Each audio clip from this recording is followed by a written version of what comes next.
Há uma existência consciente do homem após a morte? Nós precisamos responder a esta pergunta. É uma pergunta importante. Bem, Salmo 146, 4 diz: este fôlego, este ruar, este princípio doador de vida, o Espírito de Deus retorna a Deus, ele retorna a esta terra, e nesse mesmo dia os seus pensamentos perecem. Então, quando você morre, não há mais pensamento. Não há mais pensamento cognitivo.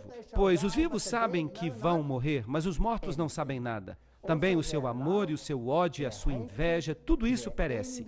Eclesiastes 9, 5 a 6.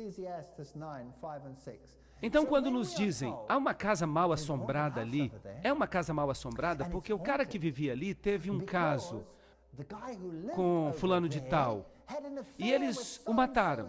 E agora esse casal fica assombrando aquela casa e ficam brigando e discutindo por causa da inveja que tem do seu relacionamento, do relacionamento que eles tinham antes de morrer. Essa explicação é bíblica ou não? Ela está totalmente fora da Bíblia, totalmente fora da Bíblia. Pois os vivos sabem que eles vão morrer, mas os mortos não sabem nada.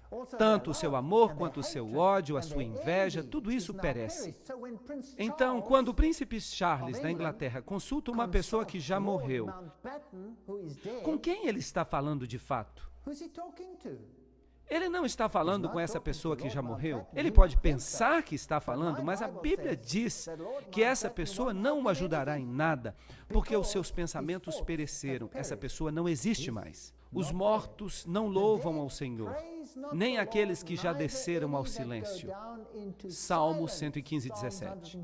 Então, quando você morre, as pessoas dizem, aquela pessoa está agora no céu, na presença de Deus, louvando a Deus. Não, não. O Salmo 115, 17 diz, os mortos não louvam o Senhor, nem aqueles que já desceram ao silêncio. Não há nada lá embaixo, nada, apenas silêncio. Pois na morte não há lembrança de ti, na sepultura quem te dará ação de graças? Salmo 6, 5. Ninguém. Você não pode louvar a Deus depois que você morrer. Se você quer louvar a Deus, você tem que louvá-lo agora. Você não terá uma segunda chance mais tarde. Não existe purgatório onde você possa queimar alguns dos seus pecados veniais para que você encontre graça diante de Deus. Pois aquilo que acontece com os filhos dos homens acontece também com os animais. Está escrito, aquilo que acontece com os filhos do homem acontece com os animais. O que acontece com um acontece com o outro. Assim como um morre, o outro também morre. Então os animais e os homens morrem do mesmo modo. Todos eles têm um fôlego. Um fôlego. Agora, muitas igrejas ensinam que as pessoas, quando elas morrem, que elas vão para o céu, mas que os animais não vão porque eles não têm alma. Mas isso não é bíblico. Aí está o texto bíblico e a Bíblia não pode se contradizer. Todos morrem da mesma maneira. O animal tem exatamente o mesmo metabolismo que o ser humano. Qualquer cientista pode confirmar isso. Eu posso transplantar um órgão de animal e colocá-lo num ser humano. E se eu conseguir superar o problema da rejeição, essa pessoa provavelmente viverá. Então não há diferença entre o modo como um animal vive e o modo como um ser humano vive. A única diferença é que o ser humano toma decisões cognitivas a respeito de sua vida e está sujeito ao juízo de Deus. E, portanto, ele vive em Cristo ou vive sem Cristo? Então, os animais morrem do mesmo modo que os seres humanos. Eles têm o mesmo espírito, ruar. O espírito doador de vida, não. O princípio doador de vida. Então, o homem não tem vantagem sobre o animal. Isso não é interessante? É por isso que precisamos ler a Bíblia com cuidado.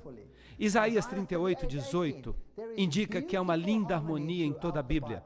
Pois a sepultura não pode louvar a ti, a morte não pode celebrar a ti. Aqueles que descem à cova não têm esperança em relação à tua verdade. A decisão tem que ser tomada agora, não mais tarde. O que quer que te venha à mão para fazer, faze-o com toda a tua força, pois não há trabalho, não há obra, nem conhecimento, nem sabedoria na sepultura para onde vais. Eclesiastes 9, 10. Então, quando você está morto, você está morto. Se você quer fazer algo, faça-o agora. Se você precisa perdoar alguém com quem você tem um problema, faça-o agora. Você não pode fazer isso mais tarde. Você não pode voltar como um fantasma e resolver os seus problemas. Não se pode falar de casas mal assombradas e coisas parecidas. Isso é demonologia, isso é espiritismo. Imagine quanta confusão poderia ser evitada se as pessoas aceitassem a doutrina bíblica da morte. Que alívio maravilhoso! Eu fiquei tão aliviado quando eu ouvi que a minha mãe estava adormecida. Eu tenho confiança que um dia ela acordará em Cristo. Eu tenho confiança nisso, que a minha mãe, que não sabia toda a verdade, mas eu sei que Deus a julgará de acordo com o que ela, a minha mãe, sabia. E eu sempre me preocupava quando eu fazia alguma coisa errada. Eu dizia, ó mamãe, por favor, perdoa-me. Feche os seus olhos para que você não possa ver isso. Agora eu sei que a minha mãe está adormecida. Que alívio. Ela não tem que entrar em pânico do outro lado se eu fizer alguma coisa errada. Ela está dormindo. E um dia eu terei uma ótima conversa com ela quando o Senhor a despertar do seu sono. Essa é a minha esperança. Ah, uma velha piada. Ela é velha, mas ela é engraçada. Pare aqui, meu amigo, que passa por mim. Como você é agora, eu fui um dia. E eu sou agora o que você será em breve. Portanto, prepare-se para me seguir. E a pessoa respondia, eu não estou feliz de seguir a você, a menos que você me diga para onde você foi. É uma piada boa. Mas vejam isto. Aqui é o local do nascimento do espiritismo moderno. Bem neste lugar estava a cabana que pertenceu às famosas irmãs Fox.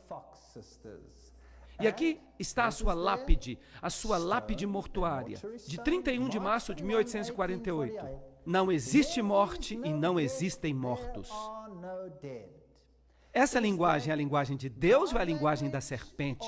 É a linguagem da serpente. Aí estão elas, as 3 irmãs Fox. São elas que começaram o espiritismo moderno, porque elas ouviram estranhas batidas. E elas faziam as batidas, tap, tap, tap. E os espíritos respondiam, tap, tap, tap. E assim começou a comunicação moderna com o mundo dos espíritos. E aí então isso se abriu para o mundo ocidental. Claro que isso existia nas culturas antigas, na cultura africana, na cultura egípcia, na cultura babilônia, na cultura oriental. A consulta aos mortos sempre foi praticada. Mas, para a mente moderna, ocidental e cristã, essa foi a cunha de penetração. O Espiritismo diz que os mortos sabem mais do que os vivos. E a serpente disse para a mulher, é certo que não morrerás. Gênesis 3, 4. Mas o Espiritismo diz, você vai saber mais, você vai saber muito mais. E agora eu vou fazer uma citação deles. E eles dizem, nestas passagens bíblicas, o diabo disse a verdade e o Senhor disse a mentira. Uau! Então quer dizer que o Senhor mentiu, que o Senhor estava errado e que o diabo estava dizendo a verdade? Os espíritas dizem que os mortos não estão mortos. O princípio fundamental do espiritismo é que os seres humanos sobrevivem à morte do corpo e que ocasionalmente, sob condições não ainda compreendidas completamente, nós podemos nos comunicar com aqueles que já morreram. Então eles dizem, você não está morto, mas a Bíblia diz, você vai morrer. Bem, então quem está certo e errado? Um dos dois tem que estar errado. O Espiritismo argumenta que os mortos se comunicam com os vivos. Não há morte no túmulo. Eu converso frequentemente com os mortos. Eu não posso duvidar que as pessoas continuam vivas depois da morte, porque eu falo o tempo inteiro com elas. Escrito pelo Sir Oliver Lodge. Uau! De fato, o Espiritismo está vivo e é praticado nos mais altos escalões da sociedade de hoje, nos mais altos níveis da nossa sociedade. Reis, rainhas, imperadores, presidentes, todos eles o praticam. Algo que a Bíblia proíbe. Está escrito no jornal O Pensador Progressivo, de 18 de maio de 1929. O que o espiritualismo é e faz? Ele remove todo o medo da morte, que é realmente o portal para o mundo dos espíritos. Eis aí o misticismo oriental, da adoração a Osíris. Trata-se de Anubis. Ensina-se que a morte não é a interrupção da vida, mas uma mera mudança de condição.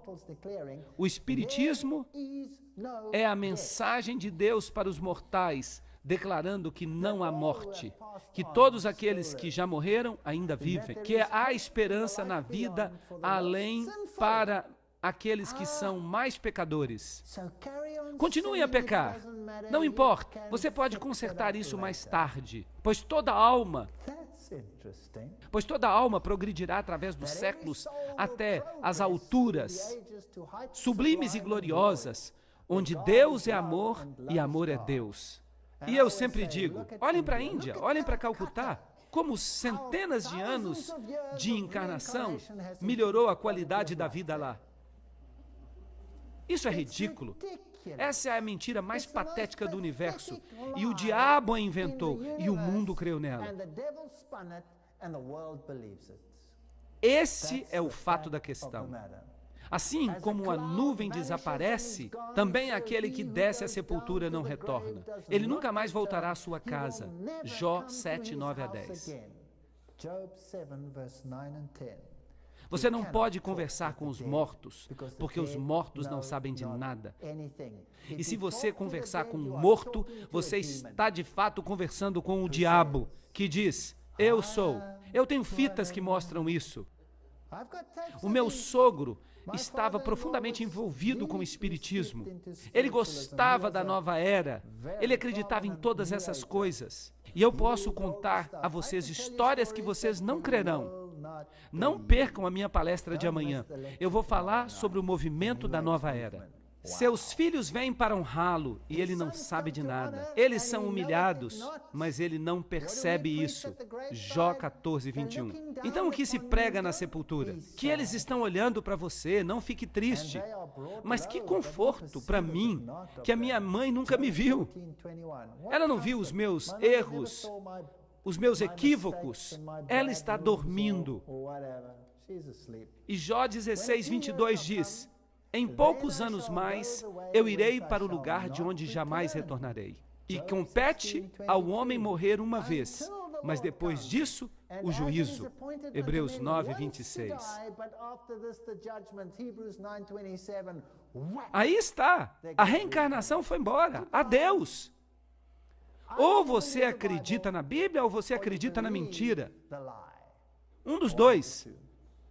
Não existe reencarnação. Não existe ciclo, não existe segunda chance, é agora ou nunca.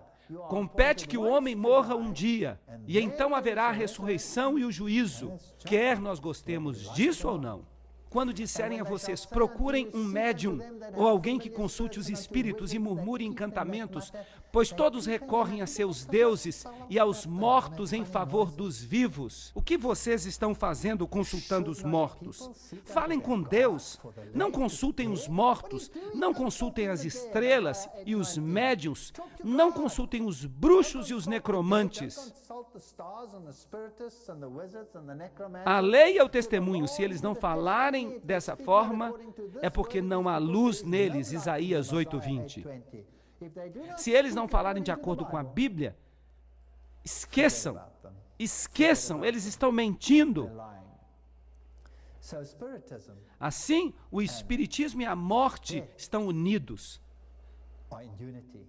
Mas Deus e a vida estão unidos. Não considerem aqueles que têm espíritos familiares, não busquem os bruxos, não se contaminem com eles, pois eu sou o Senhor seu Deus. Levítico 19:31. Talvez os filmes de Harry Potter possam agradar a alguns, mas eles plantam as sementes nas mentes, e essas sementes amadurecerão e produzirão frutos de injustiça, entidades espirituais que saem das pessoas, uivando pelas casas, bons espíritos, maus espíritos, bons bruxos, maus bruxos. Que monte de porcaria isso é! E os nossos filhos estão fazendo essas coisas. E fazendo onde? Até na igreja. Vocês acreditam nisso? Não coloquem a sua confiança nos príncipes, nem nos filhos dos homens, nem naqueles que não podem ajudar. O seu fôlego se vai, o seu ruach, a sua vida, volta para o pó. E naquele mesmo dia os seus pensamentos perecem. Salmo 146, 3 e 4. Assim era com os antigos egípcios que acreditavam na doutrina pagã da imortalidade da alma. E eles ensinavam isso com fervor em Alexandria. Agora, vocês sabem o que é mais interessante? Que os judeus eram como as pessoas de hoje em dia. Eles pensavam que eles obteriam uma educação melhor nas universidades do mundo. Então eles foram estudar a teologia das nações. E muitos deles receberam a sua educação em Alexandria. Os saduceus acreditavam que quando você morresse, você ia direto para o céu. E que você se sentava no seio de Abraão. Era muito confortável isso. E que se você tivesse que fazer uma oração, você orava a Abraão, que estava morto, para se comunicar com Deus. Essa é a adoração dos ancestrais. Você ora através de Abraão a Deus. Você usa um intermediário. Eles ensinavam, você usa um intermediário, e eles aprenderam isso no Egito, em Alexandria, que quando você morresse, você ia ou para um lugar bom ou para um lugar quente. Essa é a adoração de Anubis e de Osíris. Os fariseus, por outro lado, criam em quê? Eles acreditavam na morte e na ressurreição. E quando Paulo foi trazido diante do Sinédrio, porque é surpreendente o tipo de pessoas que você encontra quando você está se opondo a Deus. No que diz respeito à sua oposição a Cristo, os fariseus e os saduceus estavam em perfeita harmonia uns com os outros. Eram amiguinhos, companheiros. E quando confrontaram Paulo, Paulo ficou encrencado, pois ele era um deles e dizia: eu sou fariseu, eu acredito na ressurreição. Lembram-se? E o que aconteceu lá? Eles começaram a brigar tanto entre si mesmos que eles nem mais sabiam o que eles fariam com Paulo. Isso é interessante. Então, os antigos egípcios acreditavam nessas coisas. A adoração dos ancestrais, na maioria dos casos, é simplesmente o espiritismo do Oriente que serve como expoente da imortalidade. Esse é o resumo de tudo. E ele fará grandes maravilhas e enganará aqueles que habitam na terra pelos milagres que ele tem poder de fazer. Apocalipse 13, 13 a 14. O espiritismo vai desempenhar um papel importante nos enganos dos últimos dias. Eu vou mostrar a vocês slides que vão deixar vocês boquiabertos. Eu tenho uma palestra que vai vir que se chama Sinais e Maravilhas. Não percam! Pois eles são espíritos de demônios que operam milagres, Apocalipse 16, 14. Quando Maria aparece ao mundo católico romano, ou ao mundo islâmico, como ela frequentemente faz, entre aspas, quem é que está aparecendo? Maria está dormindo, esperando a ressurreição. Então, quem é que aparece? É um demônio que se finge de Maria. E não se admirem, pois o próprio Satanás se transforma em anjo de luz, segundo aos Coríntios 11, 14. O diabo assume a forma de Cristo. Ele aparece como Mitra. E ele diz: eu sou seu irmão, e em muitos ciclos eu fiz isso, e fiz aquilo outro. Mas isso é um absurdo. Se ele é tão perfeito porque ele teve tantos ciclos, então todos deveriam ser grandes de acordo com essa doutrina. Porque todos nós teríamos tido a mesma quantidade de ciclos, certo? Por que então ele deveria ser melhor do que os outros? Mas eles estão todos mortos. Nenhum deles está vivo. E é por isso que são demônios. Satanás e as aparições de Maria, exatamente a mesma coisa. Ou aparições de Guia, de Vishnu, de Siva, tudo é a mesma coisa. Mateus 7, 22 a 23 diz: muitos me dirão naquele dia: Senhor, Senhor, nós profetizamos em teu nome, e em teu nome nós expulsamos demônios, e em teu nome fizemos maravilhas. E então eu lhes direi: eu não vos conheço. Apartai-vos de mim, vós que praticais a iniquidade. Iniquidade, anomia, ir contra a lei de Deus. Efésios 6:11 diz: revesti-vos da armadura de Deus. Você não pode escolher alguns pedaços da Bíblia. Você tem que colocar toda a armadura para que você possa ser capaz de resistir às artimanhas do diabo. Se um espírito entrar aqui agora e me disser que é Jesus Cristo, como aconteceu no México, quando milhares de pessoas se prostraram num campo de futebol quando ele apareceu, e o adoraram. Alô? Quem é que está aparecendo aí? Se você quer ficar contra essas estranhas manifestações, então você deve se armar com a Bíblia. Bem, algumas pessoas dizem, e o ladrão na cruz? Jesus disse para ele, você vai estar comigo no paraíso. Vamos examinar isso com cuidado. E ele disse a Jesus, Senhor, lembra-te de mim quando tu vieres em teu reino. Lucas 23, 42. Aquele dia era a sexta-feira. E Jesus respondeu, em verdade eu te digo, hoje estarás comigo no paraíso. Lucas 23, 43. Então, você vê o ladrão com Cristo no céu no dia em que ele morreu? Bem, isso depende de onde você coloca a vírgula, porque a vírgula não estava lá no texto original. De fato, o espaço entre as palavras também não existia no texto original. Tudo era uma frase só. Então, dependendo de onde você coloca a vírgula, pode-se também ler, em verdade eu te digo hoje, estarás comigo no paraíso.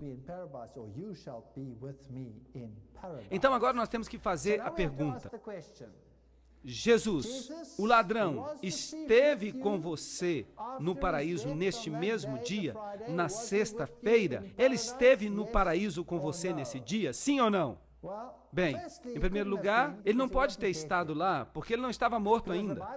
Porque a Bíblia diz que quando o sábado estava terminando, disseram aos romanos, vocês precisam dar uma olhada nesses caras, eles ainda estão vivos. Então eles foram e fizeram o que com seus ossos? Eles quebraram os ossos. Mas quando eles vieram a Cristo, ele já estava morto.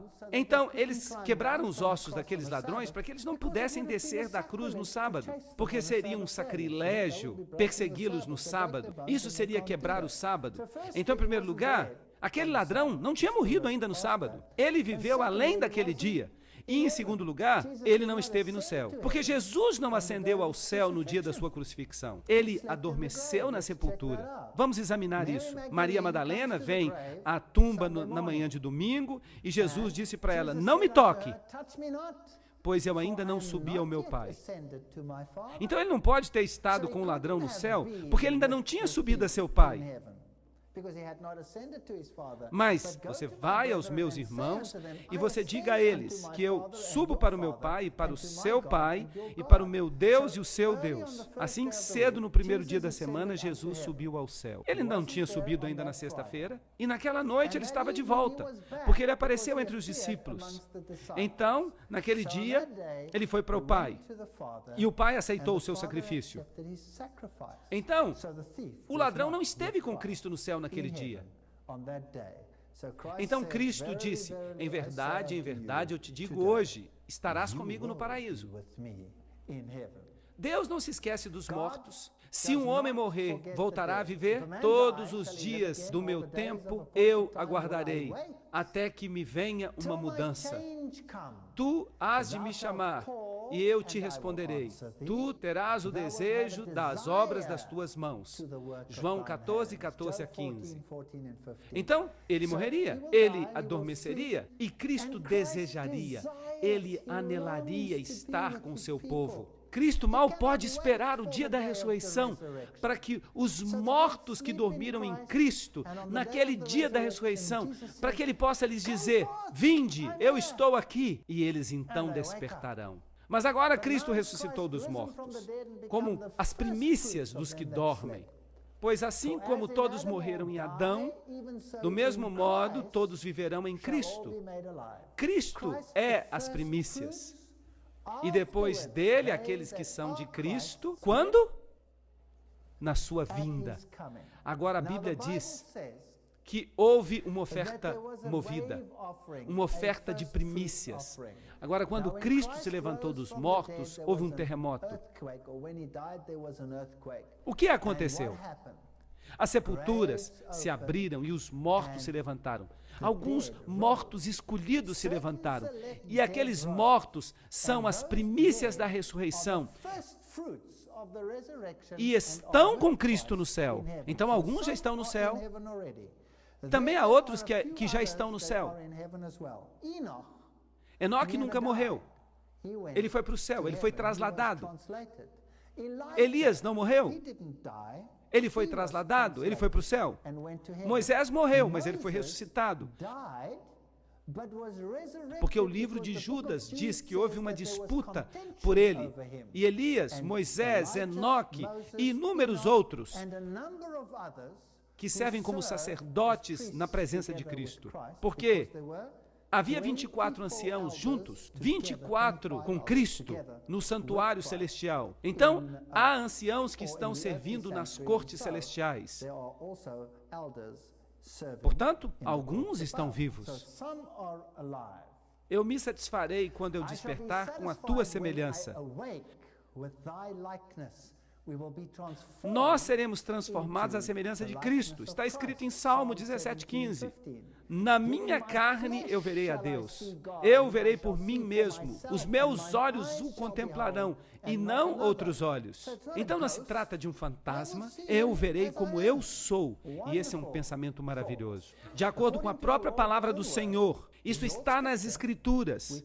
Nós lhe dizemos que aqueles que estão vivos e que foram deixados até a vinda do Senhor, então quando o Senhor voltar, haverá os vivos que estão em Cristo e haverá os mortos que adormeceram em Cristo. Eles certamente não precederão aqueles que adormeceram, pois o Senhor mesmo descerá do céu e com grande voz, com a voz do arcanjo e com o clangor de trombetas, e os mortos em Cristo se levantarão primeiro. 1 Tessalonicenses 4:15-16.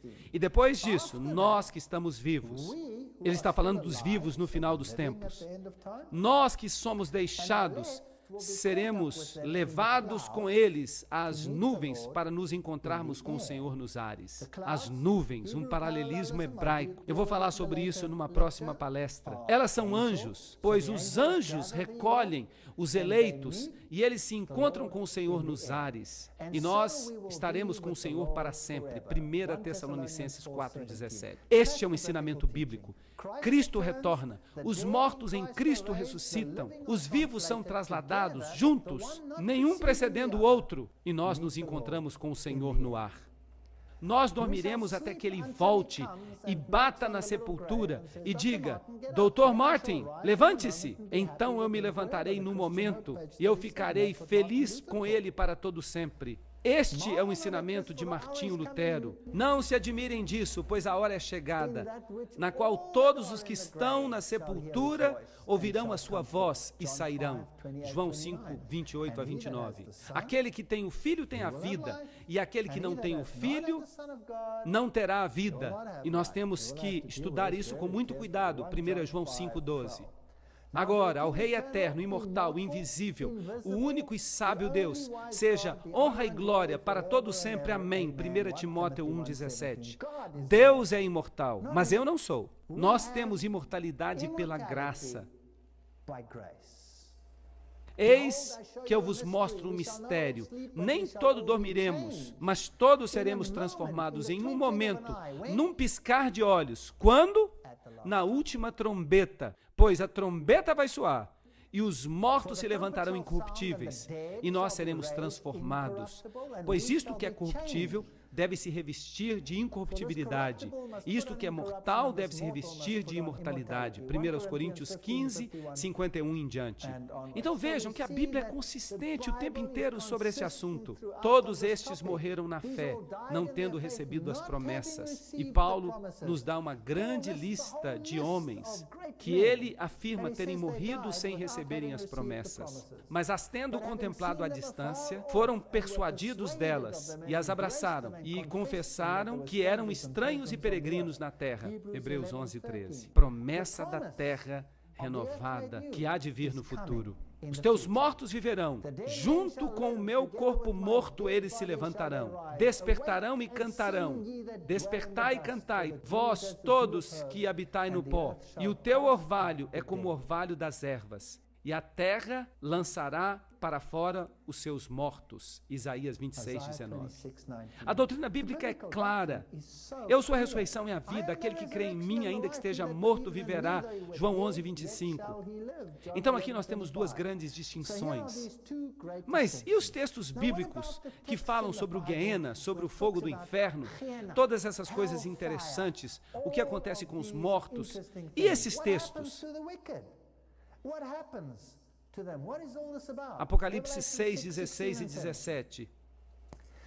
E disseram as montanhas e rochas, caí sobre nós e escondei-nos na face daquele que se senta sobre o trono e da ira do Cordeiro, pois grande é o dia da sua ira. Então temos uma classe, os mortos em Cristo, eles se levantam. Os vivos justos são trasladados, eles se encontram com o Senhor nos ares, mas há outra classe, a dos vivos ímpios e a dos mortos ímpios. Mateus 10, 28 diz: não temei aqueles que podem matar o corpo, mas não são capazes de matar Nefesh, a entidade viva.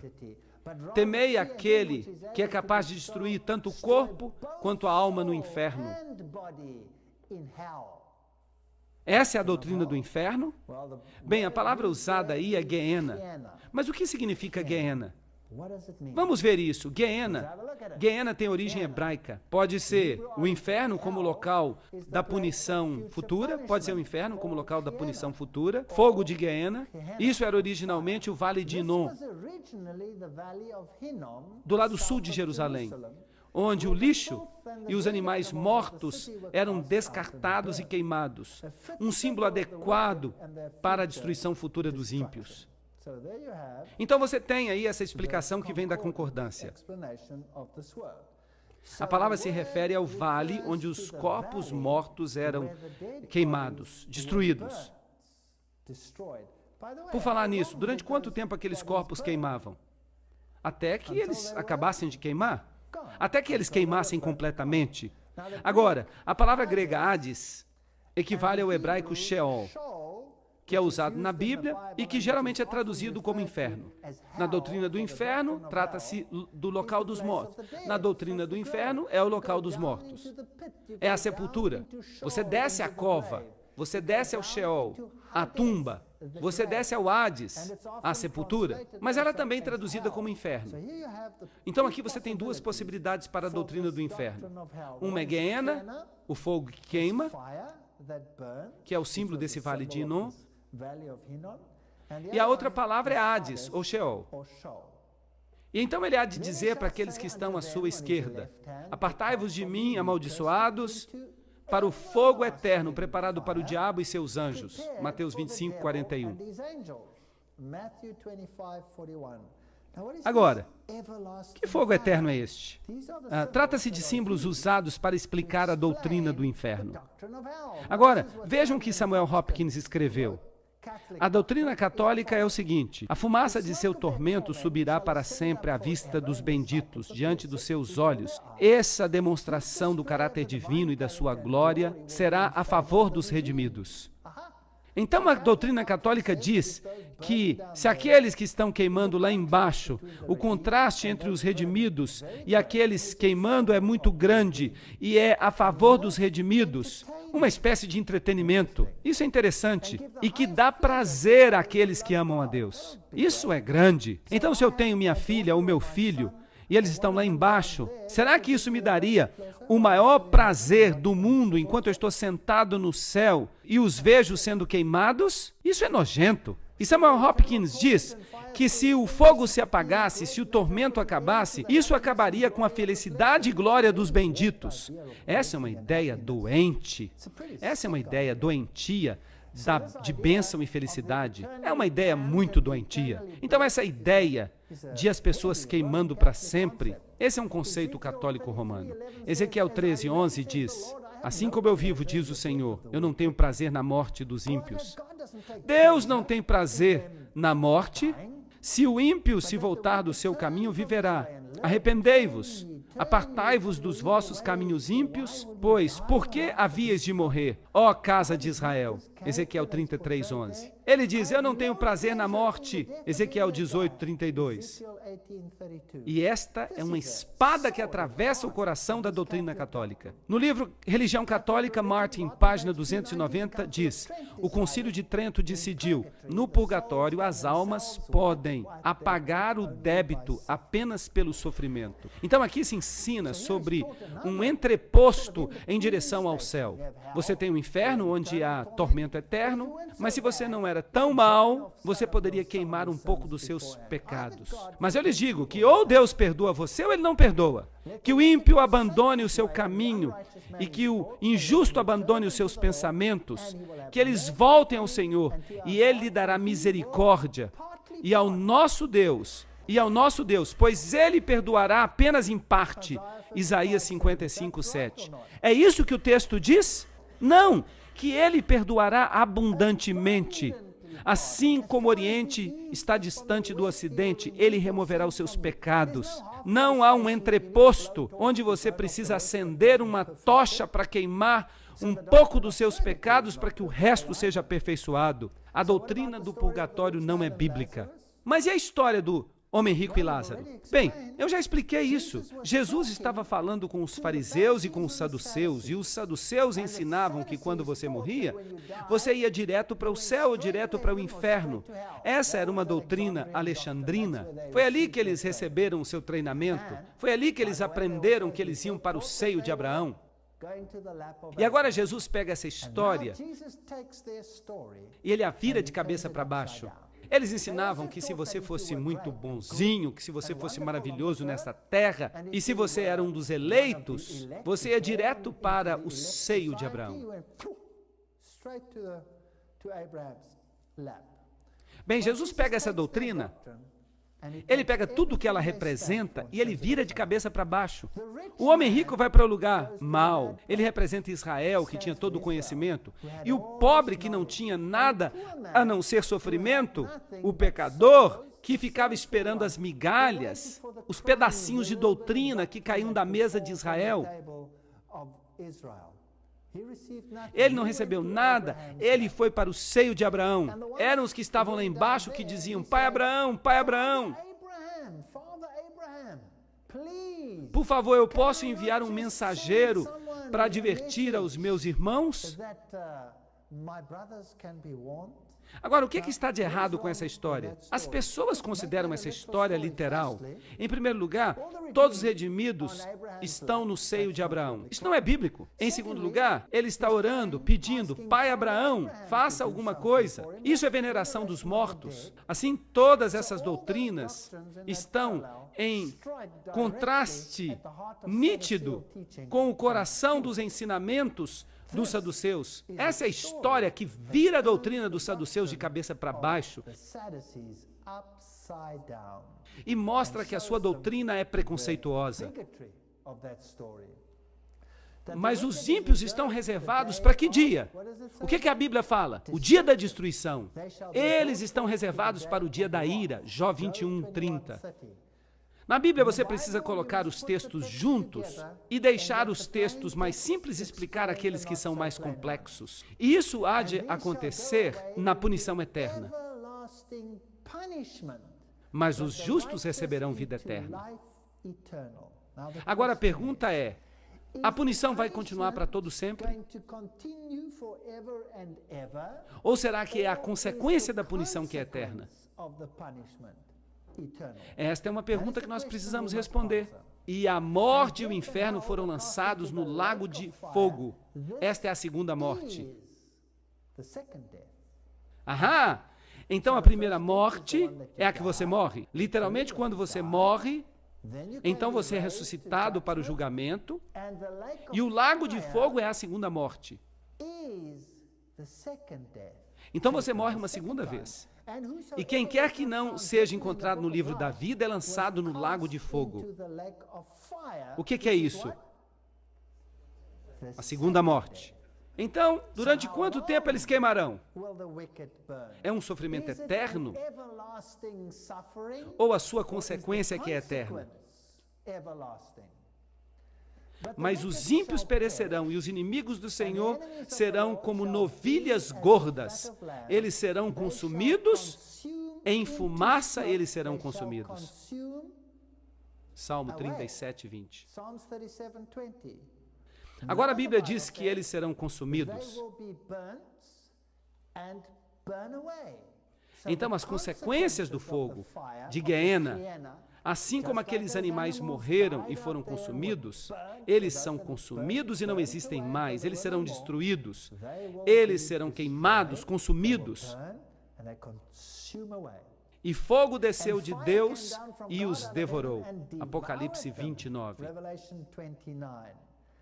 Então eles serão consumidos. Pois eis que vem o dia que será abrasado como forno, e todos os orgulhosos, sim, todos aqueles que praticam a impiedade, eles serão como palha, e o dia há de vir para que eles sejam queimados, diz o Senhor dos Exércitos, e eu não deixarei nem raiz e nem ramo. Malaquias 4:1. Eles serão queimados completamente. Eis os exemplos na Bíblia, tornando a cidade de Sodoma e Gomorra em cinzas. Ele os condenou com a destruição, tornando-os um exemplo daqueles que vivem impiamente. 2 Pedro 2:6. Agora, eles sofreram as consequências do fogo eterno. O fogo queimou eternamente? Ou são apenas as consequências eternas em termos de Sodoma e Gomorra? Sodoma e Gomorra ainda estão queimando hoje? Não, elas desapareceram para sempre. Essa é a consequência da expressão para todo sempre, o conceito de que é a consequência que é para sempre. Assim como Sodoma e Gomorra e todas as cidades ao seu redor que se entregaram à fornicação e que foram atrás de carne estranha, elas estão estabelecidas como exemplo da vingança sofredora do fogo eterno. É um exemplo da eternidade do julgamento, do juízo. Serão como se nunca tivessem existido, Obadias 16. Em outras palavras, os ímpios perecerão e serão consumidos. Deus não os queimará para todo sempre. Isso seria incrivelmente injusto, que por uma vida tão curta, as pessoas queimassem eternamente. Esse não é o caráter de Deus. Esse é o caráter que pertence a outra pessoa. A Bíblia não ensina isso, mas as pessoas distorcem a Bíblia para ensinar isso, mas ela não ensina isso. E tu pisarás o ímpio, pois eles serão, o quê? Cinzas sob as solas dos teus pés, no dia em que eu estou preparando, diz o Senhor dos Exércitos. Aqui está o resumo de tudo. Se você tem a Cristo, você se levanta para a ressurreição. Se você está vivo quando Ele voltar, você será trasladado junto com os justos e você encontrará o Senhor nos ares. E então viverão por quanto tempo? Para sempre, pois em Cristo há vida. Sem Cristo não há vida, há morte. Você se levantará, você será julgado, você saberá por que você será lançado no fogo eterno, o fogo descerá do céu, você sofrerá o tormento de Guiena, e então tudo vai acabar. Bem assim, tudo vai acabar.